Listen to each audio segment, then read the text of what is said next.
நீங்கள் வந்து எல்லா விதத்துலேயும் பெஸ்ட்டு ஹெல்த் கேர் இந்தியாவில் எது அப்படின்னா தமிழ்நாடு தான். பெஸ்ட்டு பப்ளிக் டிஸ்ட்ரிபியூஷன் சிஸ்டம், பொது விநியோக திட்டத்தில் வந்து பெஸ்ட்டு எதுன்னா தமிழ்நாடு தான். நீங்கள் வந்து சட்டம் ஒழுங்குன்னு யாரை ஏமாத்துறீங்க?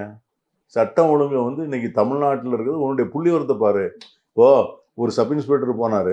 சப் இன்ஸ்பெக்டர் போன இடத்துல வந்து அவரை வந்து அவன் வந்து கொலை பண்ணிட்டான். ஒரு பெரிய கொடுமையான குற்றம். இதுக்கு வந்து சட்டம் ஒழுங்கு குறை சொல்ல முடியாதுல்ல.